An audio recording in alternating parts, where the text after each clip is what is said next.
welcome to my channel. This is Sandeep Kaur. Today I'm going to talk about the jobs in Canada for international students. So let's get begin. I would like to show you today's weather. Snow पै के हटी आ but weather उदा सही आ, थोड़ा निकली हुई आ but हवा चल रही है।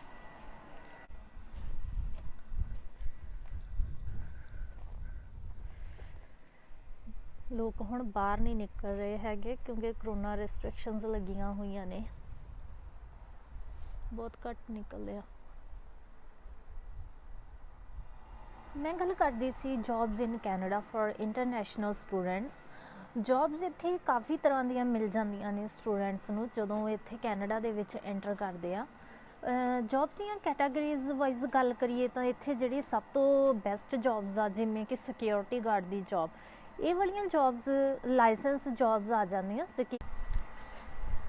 गाइज मैं सोचा सीगा कि मैं वीडियो बाहर बनाऊँगी धुप्प विच, बट ठंड बहुत ज़्यादा वा, अंदर जाके ही बनानी पैनी आ। Hey guys welcome back to my channel. Sorry बाहर ठंड बहुत ज़्यादा सीगी, मैनूं लग्या कि मौसम ठीक आ, धुप्प निकली आ, बट हवा बहुत चलदी सी ते मैं वीडियो नहीं बना सकी ते हुण मैं अंदर आई हाँ। सो लैट्स गैट स्टार्ट। मैं गल कर रही सी कि jobs the for international students ਜਿਹੜੀ ਪਹਿਲਾਂ ਇੱਥੇ ਬਹੁਤ ਸਾਰੀਆਂ ਜੌਬਸ ਆ ਜਿਹੜੀਆਂ ਸਟੂਡੈਂਟਸ ਆ ਕੇ ਕਰ ਸਕਦੇ ਆ, ਬਟ ਮੈਂ ਇਹਨਾਂ ਨੂੰ ਕੈਟੇਗਰਾਈਜ਼ ਕਰਾਂਗੀ। ਸਭ ਤੋਂ ਪਹਿਲਾਂ ਗੱਲ ਕਰਦੇ ਆ ਲਾਇਸੈਂਸ ਜੌਬਸ ਦੀ। ਲਾਇਸੈਂਸ ਜੌਬਸ ਦੇ ਵਿੱਚ ਸਭ ਤੋਂ ਪਹਿਲਾਂ ਆ ਜਾਂਦੀ ਹੈ ਸਿਕਿਉਰਿਟੀ ਗਾਰਡ ਦੀ ਜੌਬ। ਸਿਕਿਉਰਿਟੀ ਇਸ ਜੌਬ ਨੂੰ ਬਹੁਤ ਵਧੀਆ ਮੰਨਿਆ ਜਾਂਦਾ ਹੈ ਇੱਥੇ। ਪਹਿਲਾਂ ਤਾਂ ਇਸ ਦਾ ਪੇਇੰਗ ਰੇਟ ਆ ਜਿਹੜਾ ਉਹ ਬਹੁਤ ਵਧੀਆ ਹੁੰਦਾ ਹੈ। ਸੈਕੰਡਲੀ ਇਸ ਦੇ ਵਿੱਚ ਜ਼ਿਆਦਾ ਹਾਰਡ ਵਰਕ ਕਰਨ ਦੀ ਲੋੜ ਨਹੀਂ ਪੈਂਦੀ ਹੈਗੀ, ਜ਼ਿਆਦਾਤਰ ਬੈਠਣ ਦੇ ਲਈ ਹੀ ਜਾਂ ਫਿਰ ਕਿਤੇ ਆਡਿਟਿੰਗ ਵਗੈਰਾ ਥੋੜ੍ਹੀ ਬਹੁਤੀ ਕਰਨੀ ਹੁੰਦੀ ਹੈ, ਇੱਦਾਂ ਦੀ ਇਸ ਦੇ ਵਿੱਚ ਕੰਮ ਹੁੰਦੇ ਆ। ਐਂਡ ਇਸ ਦੇ ਵਿੱਚ ਜਿਹੜਾ ਇਸ ਦਾ ਮੇਨ ਜਿਹੜੀ ਕਿ ਹੈਲਪ ਹੁੰਦੀ ਆ ਉਹ ਹੁੰਦੀ ਆ PR ਦੇ ਵਿੱਚ।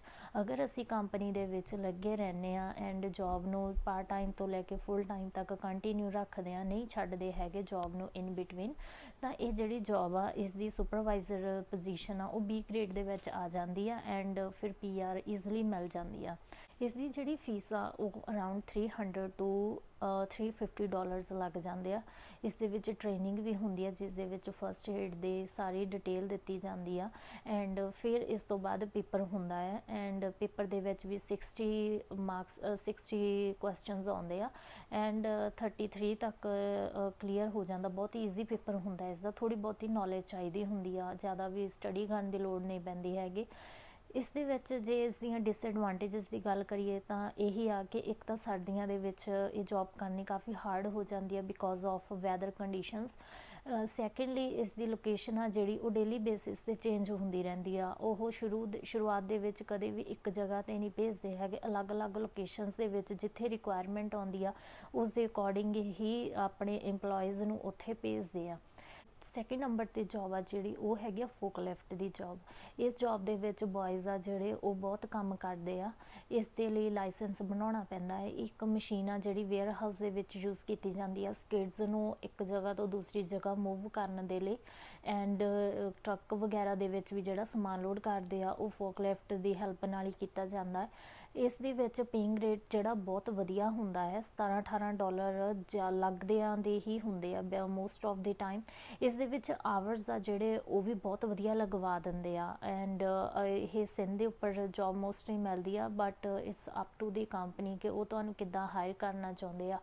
ਸੋ ਆਈ ਵੁੱਡ ਸੁਜੈਸਟ ਕਿ ਅਗਰ ਤੁਸੀਂ ਕੈਨੇਡਾ ਦੇ ਵਿੱਚ ਨਿਊ ਆਏ ਹੋ ਐਂਡ ਤੁਸੀਂ ਸਪੈਸ਼ਲੀ ਤੁਸੀਂ ਬੁਆਏ ਹੋ ਤਾਂ ਤੁਹਾਨੂੰ ਲਾਇਸੈਂਸ ਜ਼ਰੂਰ ਲੈਣਾ ਚਾਹੀਦਾ ਇੰਸਟੈਡ ਆਫ ਦੂਸਰੀ ਲੇਬਰ ਜੌਬ ਕਰਨ ਦੇ ਲਈ। ਇਸ ਦੇ ਵਿੱਚ ਤੁਹਾਨੂੰ ਵਧੀਆ ਪੈਸੇ ਵੀ ਬਣ ਜਾਣਗੇ ਐਂਡ ਤੁਹਾਡਾ ਖਰਚਾ ਜਿਹੜਾ ਉਹ ਬਹੁਤ ਵਧੀਆ ਨਿਕਲ ਸਕਦਾ। ਥਰਡ ਨੰਬਰ 'ਤੇ ਜਿਹੜੀਆਂ ਜੌਬ ਆ ਜਾਂਦੀਆਂ ਜਿੱਦਾਂ ਕਿ ਬਾਰਟੈਂਡਰ, ਸਰਵਰਸ, ਇਹਨਾਂ ਦੀਆਂ ਜਿਹੜੀਆਂ ਜੌਬ ਆ ਉਹਨਾਂ ਦੇ ਲਈ ਵੀ ਸਾਨੂੰ ਸਰਵਰ ਦਾ ਜਿਹੜਾ ਲਾਇਸੈਂਸ ਚਾਹੀਦਾ ਹੁੰਦਾ ਵਾ। ਇਹ ਵਾਲੇ ਇਸ ਦੇ ਵਿੱਚ ਪੇਇੰਗ ਰੇਟ ਆ ਜਿਹੜਾ ਉਹ ਮੋਸਟਲੀ ਤਾਂ ਸਟਾਰਟਿੰਗ $14 ਤੋਂ ਹੀ ਹੁੰਦਾ ਵਾ, ਬਟ ਇਸ ਦਾ ਬੈਨੀਫਿਟ ਇਹ ਆ ਕਿ ਇਸ ਜੌਬ ਦੇ ਵਿੱਚ ਟਿਪ ਬਹੁਤ ਵਧੀਆ ਬਣ ਜਾਂਦੀ ਆ। ਟਿਪ ਸਟੂਡੈਂਟਸ ਦੇ ਅਕੋਰਡਿੰਗ ਜੇ ਦੇਖਿਆ ਜਾਵੇ ਤਾਂ ਉਹ $60 to $70 ਤੱਕ ਵੀ ਟਿਪ ਮਿਲ ਜਾਂਦੀ ਆ। ਬਾਕੀ ਇਹ ਲੱਕ ਹੁੰਦਾ ਕਿ ਕਿੱਦਾਂ ਦੇ ਤੁਹਾਨੂੰ ਮਿਲਦੀ ਆ। ਏਅਰਪੋਰਟ 'ਤੇ ਵੀ ਮੈਂ ਦੇਖਿਆ ਸੀਗਾ ਕਿ ਬਹੁਤ ਜਾਣੇ ਜਿਹੜੇ ਕਿ ਇਹ ਜੋਬ ਕਰਦੇ ਸੀਗੇ ਐਂਡ ਉੱਥੇ ਵੀ ਇਸ ਦੇ ਬਹੁਤ ਵਧੀਆ ਟਿਪ ਮਿਲ ਜਾਂਦੀ ਸੀਗੀ। ਇਸ ਦਾ ਸਭ ਤੋਂ ਵੱਧ ਬੈਨੀਫਿਟ ਇਹੀ ਹੁੰਦਾ। ਹੁਣ ਜੇ ਦੂਸਰੀ ਕੈਟਾਗਰੀ ਦੇ ਵਿੱਚ ਦੇਖਿਆ ਜਾਵੇ ਤਾਂ ਜਿਹੜੀਆਂ ਜੋਬਸ ਨਾਰਮਲ ਆ ਜਾਂਦੀਆਂ, ਸਟੋਰ ਜੋਬ, ਇਹਨਾਂ ਦਾ ਇਹ ਵੀ ਬਹੁਤ ਜ਼ਿਆਦਾ ਜੋਬਸ ਆ ਜਿਹੜੀਆਂ ਇੱਕ ਤਾਂ ਈਜ਼ੀਲੀ ਵੀ ਮਿਲ ਜਾਂਦੀਆਂ ਹੈ, ਦੂਸਰਾ ਕਿ ਇਹਨਾਂ ਦੇ ਵਿੱਚ ਆਵਰਸ ਵੀ ਵਧੀਆ ਮਿਲ ਜਾਂਦੇ ਆ।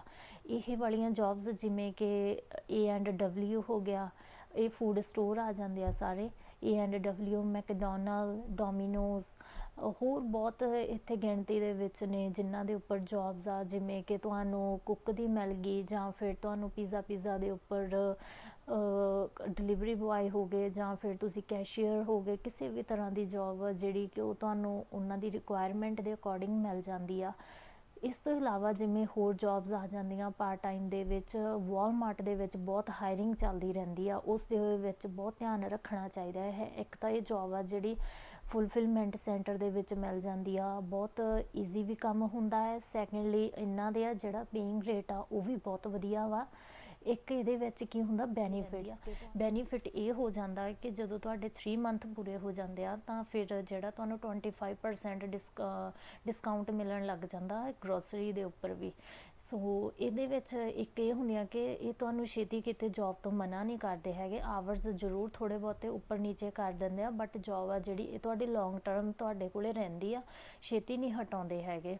ਫੂਡ ਸਟੋਰਾਂ ਦੇ ਵਿੱਚ ਇਹ ਹੋ ਜਾਂਦਾ ਕਿ ਉੱਥੇ ਤੁਹਾਡੇ ਕੋਲੇ ਕੰਮ ਤਾਂ ਬਹੁਤ ਜ਼ਿਆਦਾ ਹੁੰਦਾ, ਜਿਵੇਂ ਟਿਮ ਹਾਰਟਨ ਹੋ ਗਿਆ, ਇੱਥੇ ਬਹੁਤ ਫਾਸਟ ਸਰਵਿਸ 'ਚ ਹੁੰਦੀ ਆ, ਬਟ ਇੱਦਾਂ ਕਿ ਤੁਹਾਡੇ ਕੋਲੇ ਅੱਗੇ ਦੀ ਅੱਗੇ PR ਦੇ ਚਾਂਸਿਸ ਬਹੁਤ ਵੱਧ ਜਾਂਦੇ ਆ। ਅਗਰ ਤੁਸੀਂ ਸਟੇ ਕਰਦੇ ਹੋ ਸਟੋਰ ਦੇ ਵਿੱਚ ਤਾਂ ਹੋ ਸਕਦਾ ਤੁਹਾਡੇ ਰਿਲੇਸ਼ਨਸ ਵਧੀਆ ਬਣ ਜਾਣ ਐਂਡ ਉਹ ਤੁਹਾਨੂੰ ਵੀ ਜੋਬ ਦੇਣ ਦੇ ਲਈ ਐਗਰੀ ਹੋ ਜਾਣ। ਸੋ ਇੱਦਾਂ ਅਸੀਂ ਕਿਸੇ ਵੀ ਫੀਲਡ ਦੇ ਵਿੱਚ ਜਾਂਦੇ ਹਾਂ ਤਾਂ ਸਾਨੂੰ ਇੱਕ ਜ਼ਰੂਰ ਦੇਖਣਾ ਚਾਹੀਦਾ ਕਿ ਸਾਡਾ ਬੈਨੀਫਿਟ ਕੀ ਹੋ ਰਿਹਾ, ਬਿਕੋਜ਼ ਐਟ ਦੀ ਐਂਡ ਅਸੀਂ PR ਹੀ ਆਪਣੀ ਦੇਖਣੀ ਆ ਕਿ ਸਾਨੂੰ PR ਕਿੱਥੋਂ ਈਜ਼ੀਲੀ ਮਿਲ ਸਕਦੀ ਹੈ।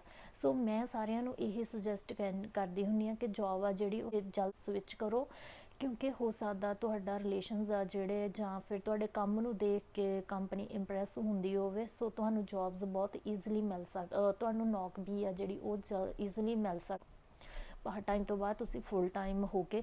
ਅਦਰਵਾਈਜ਼ ਇੱਕ ਜੋਬ ਤੋਂ ਦੂਸਰੀ ਜੋਬ 'ਤੇ ਜਦੋਂ ਅਸੀਂ ਸਵਿਚ ਕਰਦੇ ਹਾਂ ਤਾਂ ਕਾਫੀ ਟਾਈਮ ਲੱਗ ਜਾਂਦਾ ਵਾ, ਐਂਡ ਫਿਰ ਸਾਨੂੰ ਪਤਾ ਹੀ ਆ ਸਾਨੂੰ ਇਨਵਾਇਰਮੈਂਟ ਆਪਣੇ ਆਪ ਨੂੰ ਬਿਲਡਅਪ ਕਰਨ ਦੇ ਵਿੱਚ ਵੀ ਕਾਫੀ ਟਾਈਮ ਲੱਗਦਾ ਹੈ।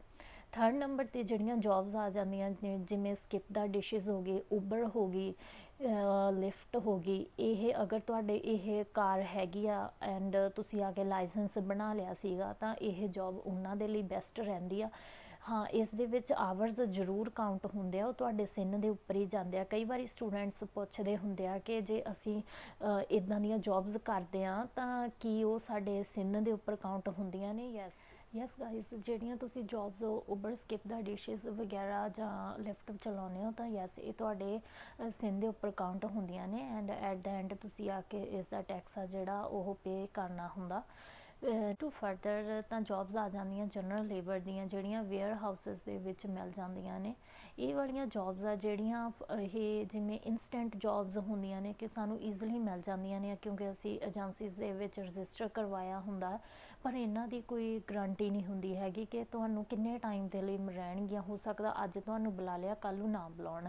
ਇਹਨਾਂ ਦੇ ਵਿੱਚ ਸ਼ੋਰਟੀ ਕੋਈ ਨਹੀਂ ਹੁੰਦੀ ਹੈਗੀ ਜੋਬਸ ਦੀ। ਸੋ ਮੇਰਾ ਇਹੀ ਹੁੰਦਾ ਐਟ ਦੀ ਐਂਡ ਕਹਿਣਾ ਕਿ ਤੁਸੀਂ ਜੋਬਸ ਆ ਕੇ ਕਾਹਲੀ ਨਾ ਕਰੋ, ਉਹੀ ਚੂਜ਼ ਕਰੋ ਜਿਹੜੀਆਂ ਕਿ ਤੁਹਾਨੂੰ ਲੌਂਗ ਟਰਮ ਦੇ ਲਈ ਬੈਨੀਫਿਟ ਦੇ ਸਕਣ। ਇਹ ਨਾ ਹੋਵੇ ਕਿ ਤੁਸੀਂ ਅੱਜ ਜੋਬ ਕਿਤੇ ਹੋਰ ਕਰ ਰਹੇ ਹੋ, ਕੱਲ੍ਹ ਨੂੰ ਤੁਹਾਨੂੰ ਕਿਤੇ ਹੋਰ ਕਾਲ ਕਰਕੇ ਪੁੱਛਣਾ ਪਵੇ ਕਿ ਜੋਬ ਹੈਗੀ ਆ ਜਾਂ ਨਹੀਂ। ਇਹ ਮੋਸਟਲੀ ਫੈਕਟਰੀਜ਼ ਦੇ ਵਿੱਚ ਜਦੋਂ ਕੰਮ ਕਰਦੇ ਆ ਉੱਥੇ ਤਾਂ ਇਹ ਵਾਲੀ ਜਿਹੜੀ ਪ੍ਰੋਬਲਮ ਆ ਫੇਸ ਕਰਨੀ ਹੀ ਪੈਂਦੀ ਆ ਸਟੂਡੈਂਟਸ ਨੂੰ। ਇਸ ਤੋਂ ਇਲਾਵਾ ਜਿਹੜੀਆਂ ਜੋਬਸ ਆ ਜਾਂਦੀਆਂ ਨੇ ਜਿਵੇਂ ਸਕਿੱਲ ਵਰਕਰ ਦੀ ਜੋਬ, ਇਸ ਦੇ ਲਈ ਤੁਹਾਨੂੰ ਜਿਵੇਂ ਡਿਸਪੈਚਰੀ, ਤੁਸੀਂ ਡਿਸਪੈਚ ਦੇ ਵਿੱਚ ਜਾਣਾ ਵਾ ਤਾਂ ਹੋ ਸਕਦਾ ਤੁਹਾਨੂੰ ਪਾਰਟ ਟਾਈਮ ਤੁਹਾਡੇ ਕੋਈ ਨੋਨ ਦੇ ਵਿੱਚ ਹੈਗਾ ਤਾਂ ਮਿਲ ਜਾਵੇ।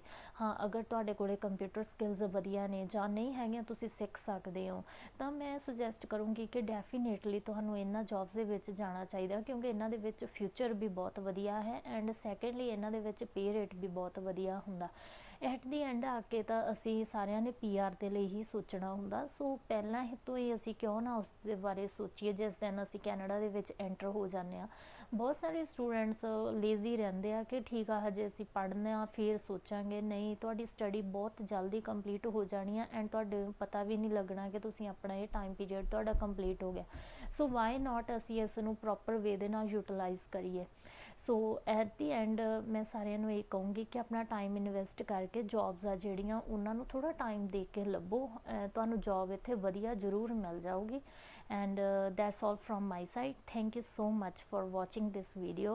If you like it, then please do subscribe my channel and share my video. Thank you so much and bye bye.